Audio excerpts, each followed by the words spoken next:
Hello everyone, मरु study में आपका स्वागत है। आज हम राजस्थान के मई माह में घटित अंतिम सप्ताह के करंट विषयों पर चर्चा करेंगे। साथ ही कोरोना वैश्विक महामारी से जुड़े कुछ विषयों पर भी चर्चा करेंगे। तो शुरू करते हैं। लास्ट वीडियो में हमने आपसे कुछ क्वेश्चंस पूछे थे, उम्मीद है आपने उनको नोट किया होगा। हाल ही में इंडियन स्टील एसोसिएशन के अध्यक्ष के पद पर किसे नियुक्त किया गया है? तो अभी किसे नियुक्त किया गया है? दिलीप ओमन जी को। दिलीप ओमन जी को इन्हें 2 वर्ष के लिए नियुक्त किया गया है। इंडियन स्टील एसोसिएशन ये कब बनाया गया था? एसोसिएशन ये बनाया गया था 2014 के अंदर। तो आप ये ध्यान रखिएगा। नाबार्ड का अध्यक्ष किसे नियुक्त किया गया है? तो यहाँ पर जो नाबार्ड है इसका मतलब क्या हो जाएगा? NABARD, यानी कि national bank for agriculture and rural development. National bank for agriculture and rural development, ये आप नाम ध्यान रखिएगा, जिसे हम क्या कहते हैं? राष्ट्रीय कृषि और विकास बैंक। अभी इसके जो अध्यक्ष हैं उनका नाम क्या है? गोविंदा राजुलू चिंटला जी। गोविंदा राजुलू चिंटला जी, तो ये नाम है इनका, नाम ध्यान रखिएगा। नाबार्ड की जो स्थापना है वो कब की गई थी? नाबार्ड की स्थापना की गई थी 12 जुलाई 1982। साथ ही इसका जो हेडक्वार्टर है वो आप ध्यान रखिए, वो कहाँ है? मुंबई के अंदर। तो ये नाबार्ड से जुड़ी कुछ इन्फॉर्मेशन है जो आप ध्यान रख सकते हैं। मी अन्नपूर्णा एवं तत्पर योजना किन राज्यों में शुरू की गई? तो जो ये मी अन्नपूर्णा है ये तो कहाँ शुरू की गई है? महाराष्ट्र के अंदर। और महाराष्ट्र में जो किसान हैं उनको इंट्रीग्रेटेड रिस्क इंश्योरेंस यानी कि एकीकृत जोखिम बीमा द्वारा किसानों की आय में निरंतरता के लिए इस पहल को शुरू किया गया है, जिसका नाम क्या है? मी अन्नपूर्णा। महाराष्ट्र के जो मुख्यमंत्री हैं उनका नाम क्या है? उद्धव ठाकरे जी। और जो वर्तमान में गवर्नर है उनका नाम क्या है? भगत सिंह कोश्यारी जी।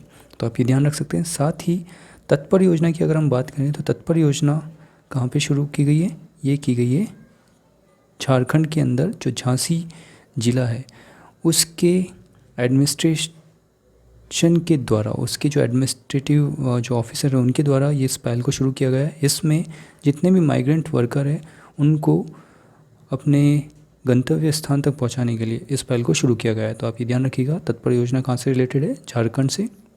झारखंड के जो वर्तमान में सीएम है, मुख्यमंत्री, उनका नाम क्या है? हेमंत सोरेन, सॉरी सिरोन नहीं, हेमंत सोरेन। और साथ ही जो गवर्नर है उनका नाम क्या है? द्रौपदी मुर्मू।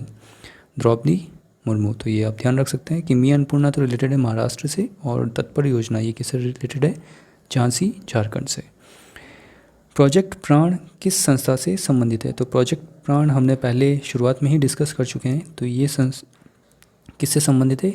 IISc बेंगलोर, यानी Indian institute of science Bangalore से ये संबंधित है, इस संस्था द्वारा संबंधित है। इसके द्वारा, इस प्रोजेक्ट के द्वारा वेंटिलेटर्स बनाए जा रहे हैं। तो आप ये ध्यान रख सकते हैं। नेशनल मेडिसिन कमीशन के प्रथम अध्यक्ष किसे नियुक्त किया गया है? तो हाल ही में नेशनल मेडिसिन कमीशन के जो प्रथम अध्यक्ष हैं उन किन्हें नियुक्त किया गया है? सुरेश चंद्र शर्मा जी को। सुरेश चंद्र शर्मा जी, इन्हें नेशनल मेडिसिन कमीशन का अध्यक्ष नियुक्त किया गया है।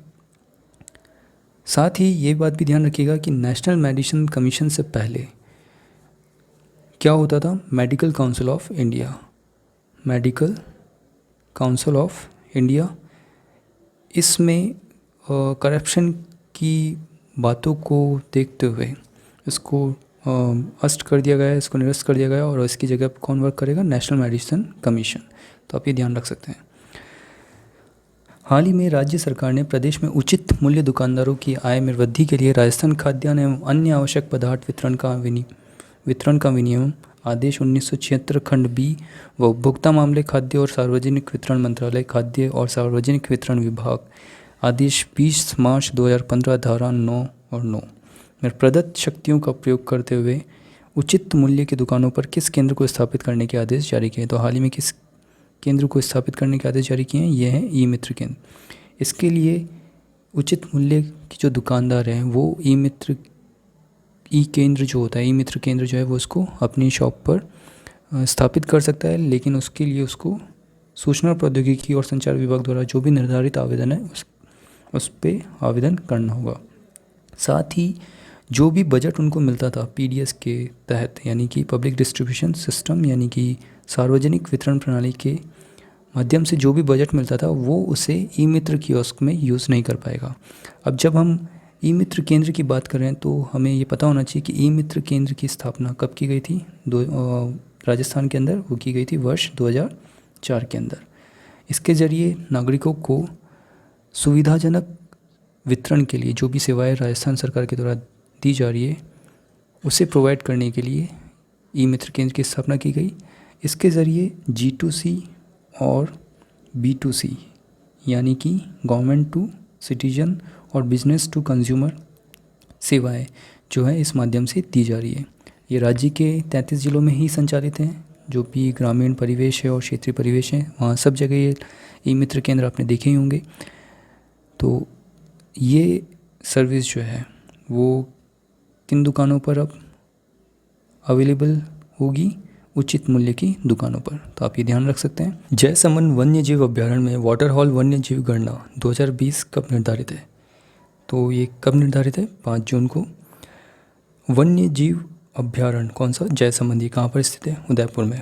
उदयपुर से 50 किलोमीटर दूर जयसमंद वन्य जीव अभ्यारण्य को 1950 में अधिसूचित किया गया था, यानी नोटिफाई किया गया था। इसके अंतर्गत जो वन्य जीव हैं वो कौन कौन से हैं यहाँ पे देख सकते हैं। टाइगर, पैंथर, हाइना, भेड़िया, सियार, जंगल बिल्ली, जंगली सुअर, चिंकारा, सांबर, चित्तीदार हिरण और अन्य जानवर इसमें शामिल थे। इस अभ्यारण्य में सांभर और चीतल पूरी तरह से समाप्त हो गए और केवल कुछ चिंकारा और नीलगाय ही बचे थे। इन स्थितियों में चीतल और सांबर के पुनर्वास के लिए, ये इंपॉर्टेंट बात है, हमें इसका ध्यान रखना है, चीतल और सांबर के पुनर्वास के लिए भारतीय वन सेवा के अधिकारी और तात्कालिक मुख्य वन संरक्षक राहुल भटनागर ने इसके लिए पहल की और यहाँ पर लुप्त प्राय हो चुके चीतल और सांबर का पुनर्वास किया। तो चीतल और सांबर के पुनर्वास के लिए यहाँ पर पुनर्वास केंद्र की स्थापना की गई और वो कहाँ पर है? ये स्थित है जयसमंद अभ्यारण्य में ही, जो कि कहाँ है? डीमडा बाग में। तो ये पुनर्वास केंद्र के बारे में भी आपको ध्यान रखना है और इस केंद्र के बाद में इनकी संख्या के अंदर इजाफा देखा गया है। साथ ही यहाँ पर जो ये अभ्यारण्य है जयसमंद अभ्यारण्य, यहाँ पर पैंथर्स की अधिकता होने के कारण इसे पैंथर प्रूफ भी रखा गया है। इससे मतलब ये जो वाटर हॉल वन्य जीव गणना होगी, इससे होगा क्या? सांभर की आबादी की भी जो सटीक स्थिति होगी वो भी प्रदान हम कर सकेंगे, मतलब हमें इसके बारे में इंफॉर्मेशन मिल सकेगी। इसके अलावा यहाँ एक टर्म लिखी हुई है वाटर हॉल वन्य जीव गणना। अब ये होता क्या है? तो जब भी वन्य जीव की गणना करनी होती है तो वाटर हॉल जो टेक्निक है सो यूज़ किया जाता है। इसके अंतर्गत एक पॉन्ड जैसा स्ट्रक्चर होता है जहाँ पर पानी की उपलब्धता होती है। तो गर्मियों के दिनों में पानी जानवरों के लिए एक लिमिटिंग फैक्टर होता है, यानी कि उनको पीने के लिए वहाँ पे जाना ही पड़ेगा। तो उस स्थान से कुछ दूरी पर ही मचान टाइप एक स्ट्रक्चर बना लिया जाता है और वहाँ से इनकी मॉनिटरिंग की जाती है। रात के समय ये जो वन्य जीव है वो पानी पीने के लिए आते हैं और वहाँ पर पर्टिकुलर एरिया के अंदर काउंटिंग की जाती है। तो आप ये ध्यान रख सकते हैं। तो ये कहाँ पर है? जयसमंद वन्य जीव अभ्यारण्य में कौन सा केंद्र? पुनर्वास केंद्र डिमडा बाग में इसका नाम है। तो आप ये ध्यान रख सकते हैं। इसके अलावा वाटर हॉल वन्य जीव गणना के अलावा और भी बहुत सारी टेक्निक होती है, जैसे सैंपल काउंट हो गया, टोटल काउंट हो गया, रोड साइड काउंट हो गया, डंग काउंट हो गया, परगमार्क काउंट हो गया और कैमरा ट्रैपिंग हो गई। सैंपल काउंट में क्या होता है? किसी भी वन्य जीव अभ्यारण्य का एक विशिष्ट एरिया को देख लिया जाता है और वहाँ पर जितने भी जीव हैं उनकी गणना कर ली जाती है। उसके बाद जो टोटल एरिया होता है उस विशिष्ट को देखते हुए उसके आधार पर स्केलिंग की जाती है पूरे एरिया को लेकर। तो वहाँ पर सैंपल काउंट को यूज़ किया जाता है। साथ ही टोटल काउंट में पूरे जोग्राफिकल एरिया के अंदर काउंटिंग की जाती है। रोड साइड काउंट में जो रोड के किनारे होते हैं वहाँ पर रेगुलर इंटरवल में गणना की जाती है, मतलब पीरियोडिक टाइम के अंदर साइकिल या फिर और जो भी वन्य जीव वहाँ पर अधिकारी होते हैं, वन रक्षक होते हैं, उनके द्वारा काउंटिंग की जाती है पर्टिकुलर एरिया के अंदर। डंग काउंट के अंदर होता क्या है, जो भी जानवरों का मल होता है वहाँ पर प्लास्टिक के पैलेट्स को यूज़ किया जाता है और उसके ज़रिए मल के काउंटिंग के आधार पर वन्यजीव गणना की जाती है। तो आप ये ध्यान रख सकते हैं। साथ ही पगमार्क काउंट होता है, तो जो इसका यूज़ जो है मैक्सिमम जो चीता होता है, टाइगर्स होते हैं, बाघ होते हैं, उनके काउंटिंग के अंदर किया जाता है। और 1972 में जो टाइगर सेंसस आया था उसमें इसको यूज़ किया गया था। तो आप ये ध्यान रख सकते हैं। वाटर होल के बारे में हमने बता ही दिया। कैमरा ट्रैपिंग में जो कैमरा है उसको यूज़ करके फ़ोटो लेकर पर्टिकुलर एरिया के अंदर फिर काउंटिंग की जाती है। तो आप इसे ध्यान रख सकते हैं कि ये वन्य जीव की जो संख्या है उनको काउंट करने में ये सारी टेक्निक यूज़ की जाती है।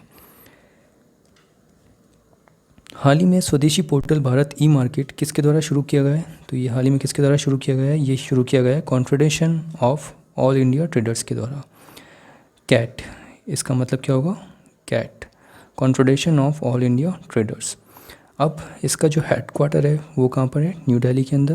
और वर्तमान में जो इसके चेयरमैन हैं उनका नाम आपको ध्यान रखना है। उनका नाम क्या है?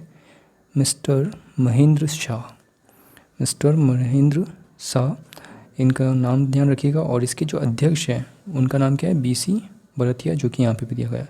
हाल ही में इन ट्रेडर्स की हमारे जो राज्यपाल हैं कालराज मिश्र जी, उनके साथ में वीडियो कॉन्फ्रेंसिंग के ज़रिए चर्चा हुई थी और उसमें इन्होंने स्वदेशी पोर्टल भारत ई मार्केट की शुरुआत की बात कही थी। तो ये किसके द्वारा शुरू किया गया है? Confederation of all India traders. अच्छा, इसकी जो स्थापना हुई थी वो कब हुई थी? 1990 के अंदर, 1990 में। तो आप ये भी ध्यान रख सकते हैं। ये confederation of all India traders जो है वो एक ब्रिज की जैसे वर्क करती है, जो कि गवर्नमेंट और ट्रेडर्स के, यानी कि जो व्यापारी होते हैं, जो असंगठित समुदाय के रूप में जिन्हें वर्गीकृत किया गया है, उन समुदाय को उनके हितों की रक्षा के लिए ये सपोर्ट प्रदान करती है। साथ ही गवर्नमेंट से जो भी पॉलिसीज़ बनती है, गवर्नमेंट की द्वारा जो भी पॉलिसीज़ बनाई जाती है उस पर कैसे क्रियान्वयन किया जाएगा, इसका भी जो संचालन होता है वो इसके थ्रू व्यापारियों तक पहुंचाया जाता है। तो आप ये ध्यान रख सकते हैं। अल्टीमेटली अगर कहें तो ये एक नोडल बॉडी की जैसे काम करती है। किस क्षेत्र में? व्यापार एवं वाणिज्य के क्षेत्र में। हाल ही में किसे केरल का मुख्य सचिव बनाया गया है? तो हाल ही में किसे नियुक्त किया है केरल के मुख्य सचिव के रूप में? तो ये हैं डॉक्टर विश्वास मेहता। ये जनरली डूंगरपुर के निवासी हैं और इनकी प्रारंभिक शिक्षा डूंगरपुर से ही हुई है। तो आप ये ध्यान रख सकते हैं। साथ ही केरल के जो वर्तमान में चीफ मिनिस्टर हैं, मुख्यमंत्री, उनका नाम क्या है? पिनाराई विजयन। और जो वहाँ के राज्यपाल हैं उनका नाम क्या है? आरिफ मोहम्मद। वर्तमान में कोविड-19 के चलते केरल में एक ऐप लॉन्च की गई थी केरला स्टेट ब्यूरेज कॉरपोरेशन के द्वारा। आपको इसका नाम बताना है। मैं वापस रिपीट कर देता हूँ।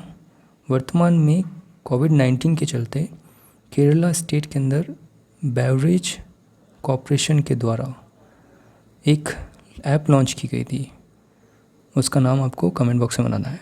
इसके अलावा केरल के जो फोक डांस हैं वो आप ध्यान रखिएगा। वो कौन कौन से हैं? मोहिनी अट्टम और कथकली। ये कई बार पूछा जाता है एग्जाम्स के अंदर, तो आप इसे ध्यान रख सकते हैं। मोहिनी अट्टम और कथकली केरल के फोक डांस हैं।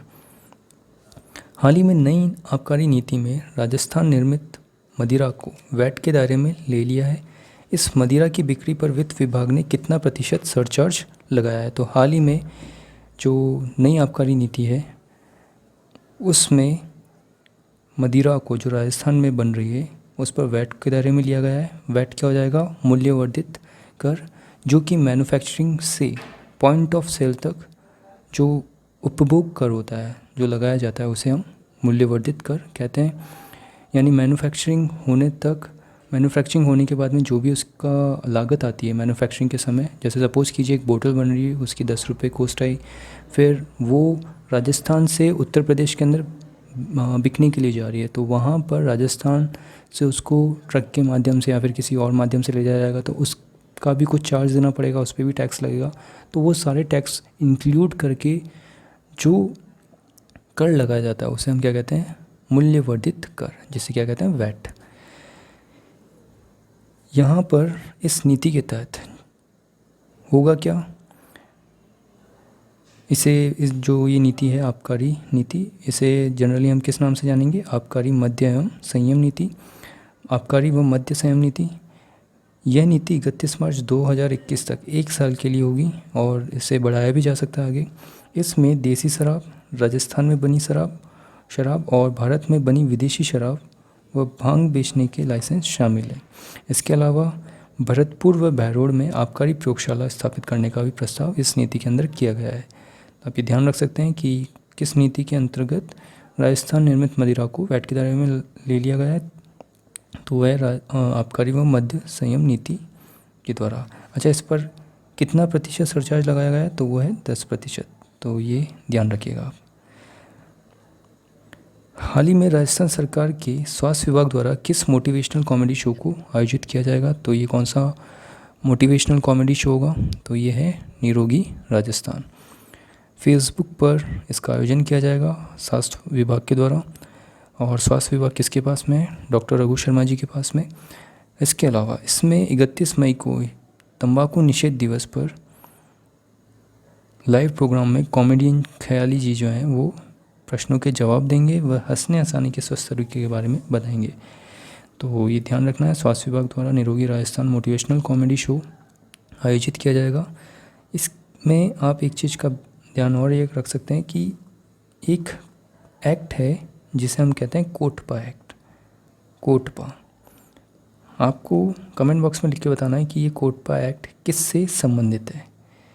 कोटपा एक्ट यानी कोपटा अधिनियम जो है, कोटपा अधिनियम, वो किससे संबंधित है? कटप्पा नहीं है, कोटपा एक्ट किससे संबंधित है?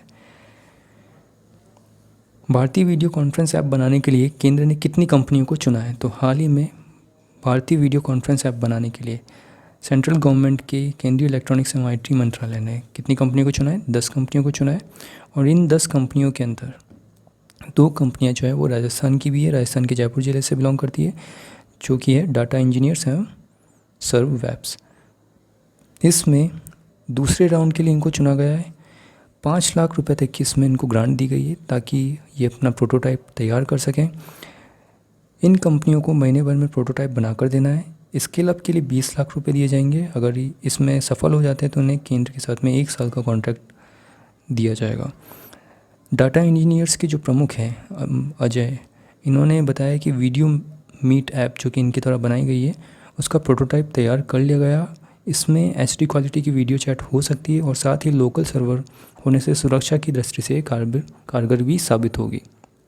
तो ये किसके द्वारा बनाया गया है? डाटा इंजीनियर्स के द्वारा। जो सर्व वेब्स है दूसरी कंपनी, इसके संस्थापक कौन है? रमेश चौधरी और अभिमन्यु शर्मा। अब ये हो क्यों रहा है? तो इसके पीछे का बैकग्राउंड ये है कि अभी कोविड-19 के चलते जो भी कॉन्फ्रेंस वगैरह हो रही है वो वीडियो के जरिए ही हो रही है, फिज़िकली कहीं पर इकट्ठे होकर तो हो नहीं रही है। तो हम विदेशी जो ऐप्स हैं उनको यूज़ कर रहे हैं। तो स्वदेशी ऐप बनाने के लिए जो हमारा केंद्रीय इलेक्ट्रॉनिक्स एवं IT मंत्रालय है, उन्होंने एक इनोवेशन चैलेंज का आयोजन किया और उसके अंतर्गत इन 10 कंपनियों को चुना गया है। तो आप ये ध्यान रख सकते हैं। हमारी जो वर्तमान में IT मंत्रालय जिनके पास में है, वो वहाँ के जो मंत्री हैं वो कौन है? श्री रविशंकर प्रसाद। तो इनका नाम भी आप ध्यान रखिएगा। RSRTC द्वारा हाल ही में किस बस सेवा को शुरू किया गया? तो हाल ही में कौन सी बस सेवा शुरू की गई है? Rajasthan state road transport corporation के द्वारा, यानी कि राजस्थान राज्य पथ परिवहन निगम के द्वारा। तो ये की गई है मोक्ष कलश स्पेशल बस सेवा। इसमें जो भी दिवंगत आत्माओं के जो भी अस्थियाँ वगैरह हैं उनको विसर्जन के लिए हरिद्वार में ये बस सेवा जो है शुरू की गई है। तो नाम क्या है इसका? मोक्ष कलश स्पेशल बस सेवा। तो ये आप ध्यान रखिएगा। राजस्थान राज्य परिवहन निगम की स्थापना कब हुई थी? 1 अक्टूबर 1964 को। तो आप ये भी ध्यान रख सकते हैं। हाल ही में किसे संयुक्त राष्ट्र संघ ने अंतर्राष्ट्रीय लाइजिंग अधिकारी के रूप में विश्व शांति पुरस्कार से सम्मानित किया गया है? तो किन्हें सम्मानित किया गया है? रुक्मैया मीणा को। रुक्मैया मीणा का नाम संयुक्त राष्ट्र की अधिकृत संस्था विश्व शांति एसोसिएशन में भेजा गया है, जिसको हम इंग्लिश में कह सकते हैं वर्ल्ड पीस एसोसिएशन, जहां से उन्हें ये पुरस्कार दिया गया है। मीणा संयुक्त राष्ट्र की अधिकृत संस्था संयुक्त राष्ट्र विश्व शांति association, international tribal engineers development forum के सदस्य भी हैं। साथ ही मीणा जी ने इससे पहले इलाहाबाद कुंभ मेले में भी सैकड़ों लोगों को रहने और खाने पीने की व्यवस्था की थी।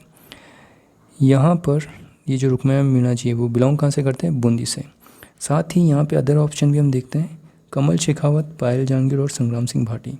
कमल शेखावत और संग्राम सिंह भाटी जी को भी यूनाइटेड नेशन की तरफ से 2019 में जो अवार्ड है वो मिल चुका है, शांति पुरस्कार मिल चुका है। और साथ ही पायल जहांगीर को भी 2019 के अंतर्गत goalkeepers global change maker award से नवाजा गया था और इन्हें यंग अचीवर अवार्ड भी मिला था बाय रिबुक। पायल जहांगीर का नाम आप ध्यान रखिएगा, ये जयपुर के हिंसला जो गांव है वहाँ से बिलोंग करती है। ये चाइल्ड राइट एक्टिविस्ट हैं जो कि 11 साल की उम्र से ये इसमें वर्क कर रही है चाइल्ड राइट एक्टिविस्ट की जैसे। साथ ही संयुक्त राष्ट्र के जो सतत लक्ष्य हैं उनकी प्राप्ति हेतु सामाजिक परिवर्तन में अपना अमूल्य योगदान हेतु इन्हें goalkeepers global goals change maker award दिया गया था। ये किसे दिया गया था? पायल जहांगीर को 2019 में। तो इनका नाम भी आप ध्यान रखिएगा। और अभी रुक्मिणी मीणा जी जो हैं इन्हें दिया गया है पीस अवार्ड, विश्व शांति पुरस्कार। तो और ये बिलोंग कहाँ से करते हैं? बूंदी से। तो आप ये भी ध्यान रखिएगा। हाल ही में किस विश्वविद्यालय द्वारा कोविड-19 वॉरियर्स स्कॉलरशिप स्कीम के तहत कोरोना सर्वाइवर्स और जो जान गंवा चुके हैं उन लोगों के बच्चों के लिए 2 करोड़ की स्कॉलरशिप की घोषणा की है? तो हाल ही में किस विश्वविद्यालय के द्वारा इसकी घोषणा की गई है? ये महात्मा ज्योतिराव फुले विश्वविद्यालय के द्वारा। इसके जो चेयरपर्सन है वो कौन है? निर्मल पंवार जी। इनका नाम ध्यान रखिएगा, निर्मल पंवार।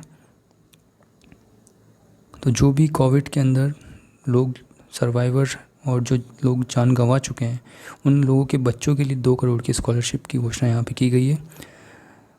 साथ ही महात्मा ज्योतिराव फुले को महिला शिक्षा का जो आप प्रणेता कह सकते हैं, अन्वेषक कह सकते हैं, माना जाता है, जिन्होंने महिला शिक्षा के लिए काम किया। साथ ही इन्हें महात्मा की उपाधि किसके द्वारा दी गई? तो ये किसके द्वारा दी गई थी? राव बहादुर विट्ठलराव कृष्णाजी वांडेकर के द्वारा। ये इनका नाम है, बड़ा लंबा चौड़ा है। राव बहादुर विट्ठलराव कृष्णाजी वांडेकर के द्वारा ज्योतिराव फुले को महात्मा की उपाधि दी गई थी। तो ये आप ध्यान रखिएगा।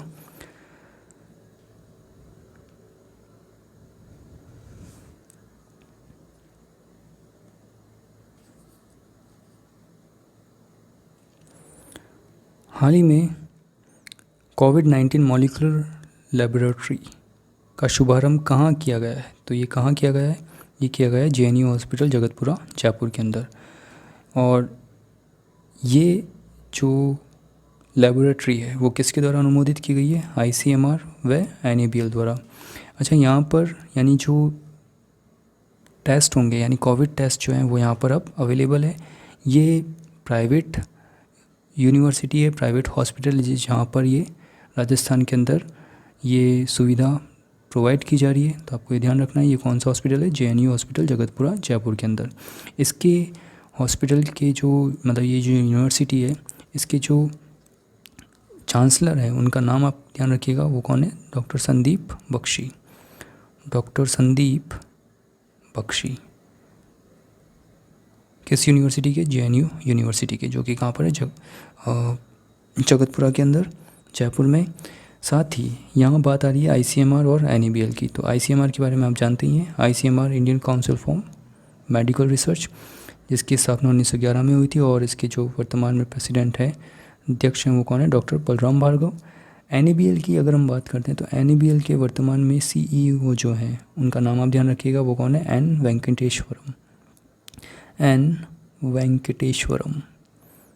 वेंकटेश्वरम। ये किसके CEO हैं? NABL के। और NABL का मतलब क्या होगा? National accreditation board for testing and calibration laboratory. National accreditation board for testing and calibration laboratory. Hindi में अगर हम कहेंगे तो ये क्या होगा? राष्ट्रीय परीक्षण और अंशांकन प्रयोगशाला मान्यता बोर्ड। राष्ट्रीय परीक्षण और अंशांकन प्रयोगशाला मान्यता बोर्ड, यानी कि national accreditation board for testing and calibration laboratory. तो ये आपको ध्यान रखना है कि इनके CEO का नाम क्या है और NABL की फुल फॉर्म क्या है। हाल ही में विश्व बैंक ने भारतीय अर्थशास्त्री आभास झा को नियुक्त किया है। तो किसके लिए इन्हें नियुक्त किया गया है? तो ये नियुक्त किया गया है एशिया में जलवायु परिवर्तन की स्थिति के प्रबंधन हेतु, साथ ही आपदा प्रबंधन हेतु। तो ये दोनों ऑप्शन सही हैं, तो आप ये ध्यान रखिएगा। इसके अलावा जब मैं विश्व बैंक की बात करते हैं तो विश्व बैंक में वर्तमान के अंदर जो अध्यक्ष है उनका नाम आपको नाम क्या है? हम हर बार डिस्कस करते हैं, तो उनका नाम क्या है? David Malpass. डेविड मालपास, ये मालपास कोई सामान पास करने वाला नहीं है, डेविड मालपास है। साथ ही विश्व बैंक ने हाल ही में कोरोना वायरस के चलते भारत को $1 बिलियन का असिस्टेंट यानी फाइनेंशियल वित्तीय सहायता प्रोवाइड करी थी, तो आपको ये भी ध्यान रखना है। इसके अलावा इसका जो हेडक्वार्टर है वो कहाँ पर है? वॉशिंगटन DC के अंदर, विश्व बैंक का वॉशिंगटन DC में। साथ ही वर्ल्ड बैंक के कंट्री डायरेक्टर जो है इंडिया के, उनका नाम भी आप ध्यान रख सकते हैं। उनका नाम क्या है? जुनैद अहमद। तो ये आपकी इन्फॉर्मेशन में एक बात और नोट कर लीजिएगा, जुनैद अहमद जो है, अहमद ये कौन है? वर्ल्ड बैंक के कंट्री डायरेक्टर ऑफ इंडिया। अवसर प्रोग्राम भारत सरकार के किस विभाग से संबंधित है?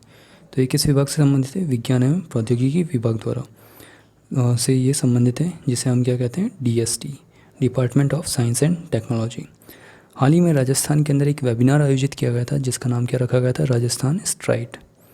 राजस्थान स्ट्राइड, और इसका जो हम संक्षिप्त रूप से देखें तो एस का मतलब तो क्या हो जाएगा? साइंस, सोशल और स्टार्टअप। टी का मतलब टेक्नोलॉजी एंड बायोटेक्नोलॉजी। आर से रिसर्च। आई से आप इंटेलेक्चुअल प्रॉपर्टी राइट्स कह सकते हैं। डी से आपका हो जाएगा डिज़ाइन, ड्रोन और डेवलपमेंट, तथा ई से इंजीनियरिंग हम इसको कह सकते हैं। साथ ही यहाँ पर जो शासन सचिव हैं विज्ञान एवं प्रौद्योगिकी राजस्थान की, श्रीमती मुग्धा सिन्हा द्वारा ये वेबिनार आयोजित किया गया था। इस वेबिनार में विज्ञान एवं तकनीकी, बौद्धिक संपदा अधिकार, वैज्ञानिक पत्रकारिता, उद्यमिता, नवाचार, शोधार्थियों के लिए शोध संस्थानों में उपलब्ध अवसर आदि विषयों पर नीति निर्धारकों, वैज्ञानिकों, तकनीकीविदों, वैज्ञानिक पत्रकारों के द्वारा व्याख्यान दिए गए थे। इसी क्रम में कॉन्फ्रेंस वेबिनार में विज्ञान एवं प्रौद्योगिकी विभाग यानी डिपार्टमेंट ऑफ साइंस टेक्नोलॉजी जो गवर्नमेंट ऑफ इंडिया के अंदर में आता है, उसकी वरिष्ठ वैज्ञानिक रश्मि शर्मा शोधार्थियों के लिए प्रारंभ किए गए अवसर कार्यक्रम के बारे में शोधार्थियों से चर्चा करेगी। हालांकि उन्होंने चर्चा की थी, ये हो चुका है। अवसर जो है वो भारत सरकार की तरफ से एक अनोखी पहल है। इसके अंतर्गत भारत में चल रहे वैज्ञानिक शोधों की जानकारी का प्रसार कुछ ऐसे किया जाएगा जो रोचक हो तथा देश में वैज्ञानिक प्रौद्योगिकी और नवोन्मेष से संबंधित सभी भागीदारी को आसानी से समझ में आ जाए। तो ये अपने ध्यान रखना है। साथ ही अवसर की जब हम बात करते हैं तो इसे हम कैसे लिखेंगे? AWSAR, और इसका जो मीनिंग होगा अवसर का इंग्लिश में वो क्या होगा? Argumenting writing skills for articulating research. Argumenting writing skills for articulating research. अगर हिंदी में कहें तो ये होगा शोध की अभिव्यक्ति के लिए लेखन कौशल। शोध की अभिव्यक्ति के लिए लेखन कौशल अवसर का मतलब होगा। ये चालू कब किया गया था गवर्नमेंट के द्वारा? मतलब जो गवर्नमेंट ऑफ इंडिया उनके द्वारा कब चालू किया गया था? 24 जनवरी 2018 को। 24 जनवरी 2018 को शुरू किया गया था। इसके साथ में 3 प्रोग्राम और शुरू किए गए थे। TARE टेयर, DIA और OVDF। आपको कमेंट बॉक्स में लिखकर इनके बारे में बताना है कि इनकी फुल फॉर्म क्या होगी। अवसर की क्या होगी full form? Argumenting writing skills for articulating research, जिसे हम हिंदी में क्या कहेंगे? शोध की अभिव्यक्ति के लिए लेखन कौशल। और हाल ही में राजस्थान स्ट्राइड करके वेबिनार हुआ था जो कि किसके द्वारा आयोजित किया गया था? शासन सचिव राजस्थान विज्ञान एवं प्रौद्योगिकी श्रीमती मुग्धा सिन्हा द्वारा। उसमें अवसर प्रोग्राम को डिस्कस किया गया था, तो आप ये ध्यान रख सकते हैं। सुमेलित कीजिए। ईस्टर्न कैनाल योजना, ईसरदा बांध परियोजना, नर्मदा परियोजना, पोखरण फलसुन सिवाना पेयजल योजना, राजाखेड़ा लिफ्ट सिंचाई पेयजल परियोजना, न्यूटा बांध एवं गुदर बांध, ये किस जिले से संबंधित है आपको ये बताना है। तो ईस्टर्न कैनाल योजना जो है वो टोंक जिले से संबंधित है। हमने लास्ट वीडियो में भी इसको डिस्कस किया था कि 13 जिलों के अंदर ईस्टर्न राजस्थान कैनाल प्रोजेक्ट जो है वो चल रहा है, जो कि 3 फेज़ में कंप्लीट किया जाएगा, जिसका फर्स्ट फेज़ जो है वो चल रहा है। और फर्स्ट फेज़ के अलावा मतलब इसका जो टेन्योर था वो 2017 से 2023 तक था, तो आपको ये हमने पहले डिस्कस कर चुके हैं।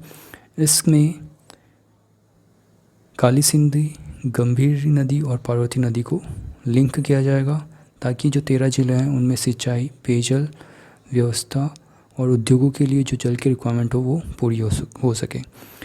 ईसरदा बांध परियोजना ये दौसा से रिलेटेड है।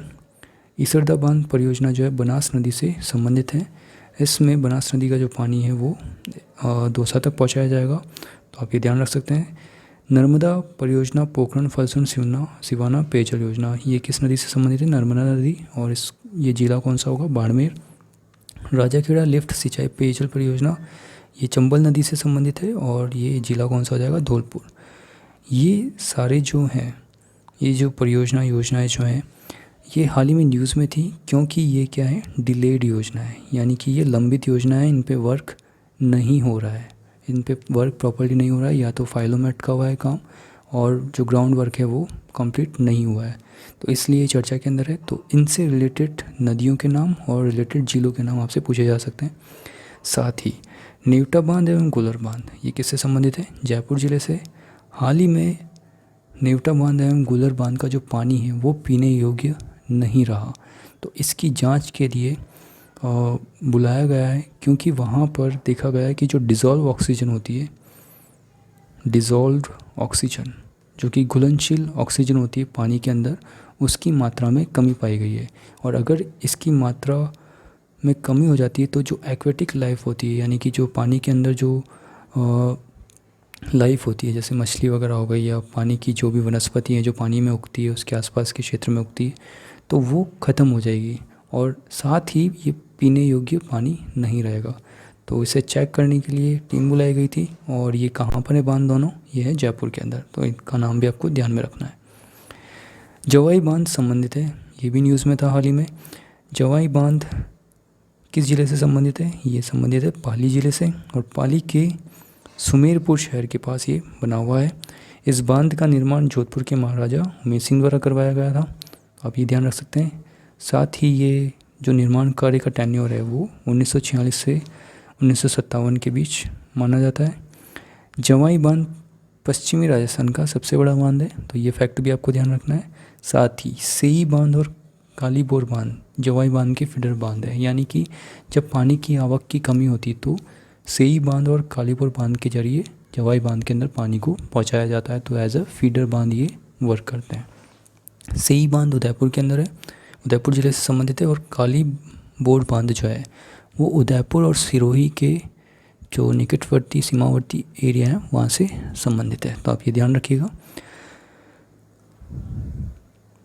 अंतर्राष्ट्रीय जल समझौते के तहत रावी ब्यास के शेयर में राज्यों का MSF हिस्सा निर्धारित है, तो ये हमें बताना है कि कितना हिस्सा निर्धारित है। सामने ऑप्शन दे ही रखें, तो राजस्थान का यहाँ पे जो हिस्सा है वो क्या है?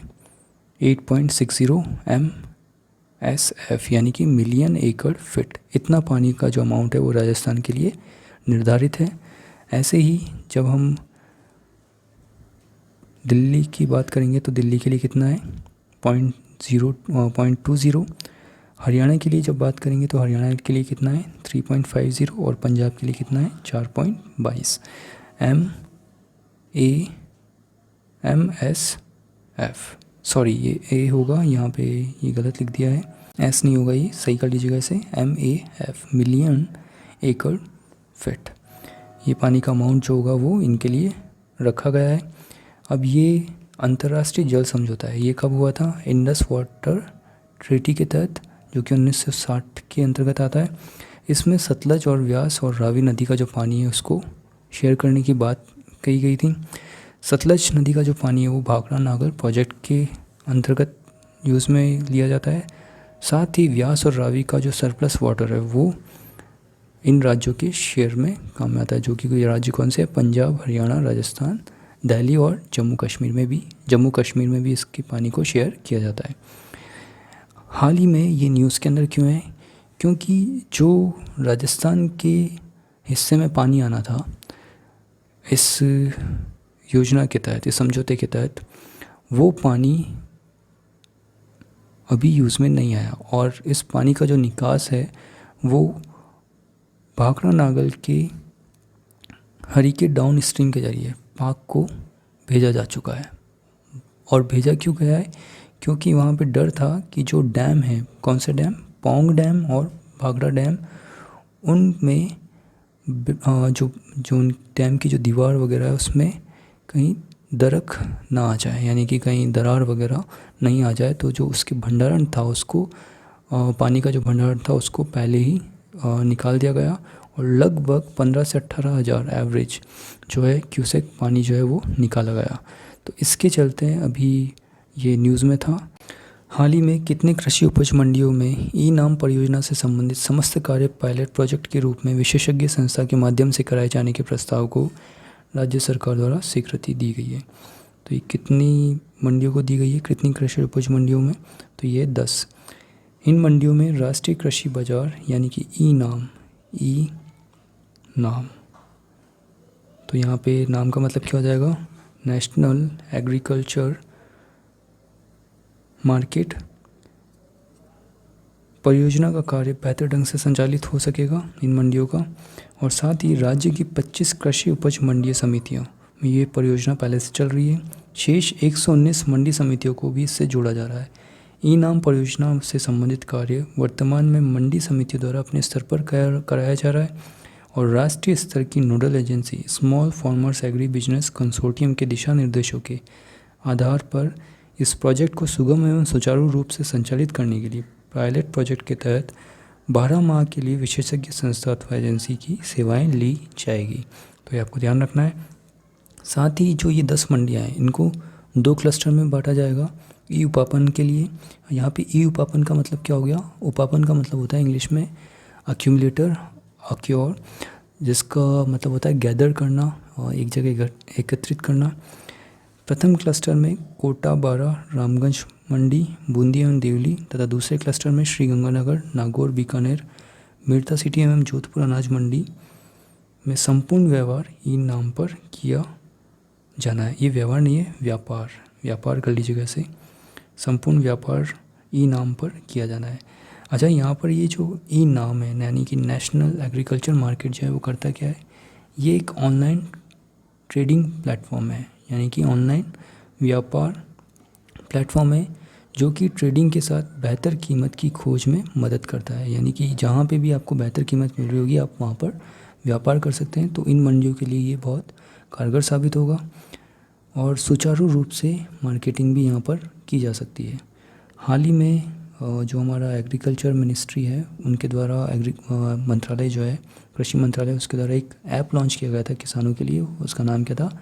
किसान रथ मोबाइल ऐप, जो कि एक ट्रेडिंग के लिए इसको लॉन्च किया गया था। तो आप ये भी ध्यान रख सकते हैं। साथ ही इस परियोजना में ई नाम परियोजना से संबंधित अभी कितनी मंडियों को यहाँ पर राजस्थान को इंक्लूड किया जा रहा है? 10 मंडियों को। तो आप ये भी ध्यान रखिएगा। वर्तमान में जो कृषि एवं सहकारिता विभाग मंत्री, उनका नाम क्या है? उदयलाल आंजना जी। उदयलाल आंजना जी कृषि एवं सहकारिता विभाग मंत्री हैं। और लालचंद कटारिया जी, ये इनके पास कौन सा विभाग है? आप कमेंट बॉक्स में लिख कर बताइए। और वर्तमान में जो केंद्रीय कृषि मंत्री, उनका नाम क्या है? नरेंद्र सिंह तोमर जी। तो आप ये नाम भी ध्यान रखिएगा। हाल ही में किस राज्य सरकार ने नए सिरे से गजेटियर्स का लेखन कराने की कार्ययोजना को स्वीकृति दी है? अब यहाँ पर ये बड़ा इंटरेस्टिंग क्वेश्चन है। गजेटियर्स, किस राज्य सरकार ने नए सिरे से गजेटियर्स को लेखन कराने की कार्ययोजना की स्वीकृति दी है? तो ये कौन सा राज्य है? राजस्थान। गजेटियर्स होता क्या है? एक ऐसा उपकरण है या फिर हम इसे कह सकते हैं ऐसी निर्देशिका है या फिर विवरणिका है जिसमें लोगों को उनकी संस्कृति, रीति रिवाजों, भौगोलिक, भाषा, जातीय डाटा आदि के बारे में जानकारी प्रदान करता है। तो ये गजेटियर को एक बेसिक हम डिफ़ाइन कर सकते हैं कि ये क्या है? एक ऐसा उपकरण है जिस या ऐसी विवरणिका है जो लोगों को उनकी संस्कृति, रीति रिवाजों, भौगोलिक, भाषा, जातीय डाटा और जो मैपिंग होती है भौगोलिक भागों की, उसके बारे में जानकारी प्रदान करता है। तो इसका अभी कहाँ पे नए सिरे से कार्य योजना बनाई जा रही है? राजस्थान के अंदर। इसमें राज्य सरकार द्वारा चरणबद्ध रूप से प्रदेश के सभी 33 जिलों के गजेटियर्स का नाम जो है वो नए सिरे से कराया जाएगा। और इसमें होगा क्या, कम से कम 6 जिलों को हर साल गजेटियर का लेखन कर इनका प्रकाशन कराया जाएगा। प्रथम चरण में अलवर, बांसवाड़ा, जोधपुर, करौली, हनुमानगढ़ तथा प्रतापगढ़ जिलों को लिया जाएगा। उसके बाद में चूरू, भरतपुर, गंगानगर, बीकानेर, जैसलमेर एवं जालौर को। अच्छा, इसके लिए जो बजट पारित किया गया है वो कितना है? प्रत्येक जिले के लिए 5 लाख रुपए तथा 30 लाख रुपए का बजट, यानी कि जितने भी 5 या 6 जिले हैं इंक्लूड किए जाते हैं एक बार के अंदर, तो उनमें इतना इन्वेस्ट किया जाएगा। यानी 5 लाख रुपए के अनुसार कुल 30 लाख रुपए का बजट प्रावधान किया गया है। तो पूर्व में जितने भी पहले गजेटियर्स प्रकाशित किए गए थे वो 15 से 40 वर्ष पुराने हैं, तो इसलिए यहाँ पर नए गजेटियर्स का लेखन कराने की कार्य योजना को स्वीकृति दी गई है। तो आप ये ध्यान रखिएगा, ये क्वेश्चन पूछा जा सकता है। हाल ही में नगरीय विकास एवं आवासन मंत्री ने मुख्यमंत्री शिक्षक एवं प्रहरी आवासीय योजना का शिलान्यास पट्टिका का अनावरण कहाँ किया है? तो ये कहाँ किया है हाल ही में? ये किया है जयपुर के अंदर। लगभग 2 साल की अवधि में ये प्रोजेक्ट पूरा हो जाएगा और पात्र शिक्षकों और प्रहरियों को इसका लाभ मिल सकेगा। इसके अंदर होगा क्या, इसका जो नया नारा जो दिया गया है वो आप ध्यान रख सकते हैं, पूछा नहीं जाएगा लेकिन ध्यान रखिएगा, मकान की कीमत का 10% दीजिए और गृह प्रवेश कीजिए। इस योजना के तहत आमजन को 39 शहरों की 45 योजनाओं में 50% तक की छूट पर किश्तों में आवास उपलब्ध कराए जाएंगे। इसके साथ ही JDA यानी जयपुर डेवलपमेंट अथॉरिटी की जगह अब आवासन मंडल जो है वो विधायक आवास को बनाएगा। यह आवास 13 वर्षों की 156 आसान मासिक किस्तों पर उपलब्ध करवाए जाएंगे। आम आदमी ऑनलाइन बिड के माध्यम से पारदर्शी प्रणाली के तहत आवास खरीद सकेंगे।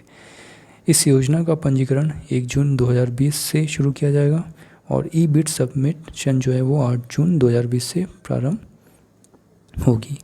तो आप ये ध्यान रखिएगा। इसके साथ ही नगरीय विकास एवं आवासन मंत्री ने, जो कि कौन है, शांति धारीवाल जी, उन्होंने आवासन मंडल के फेसबुक पेज को भी लॉन्च किया है।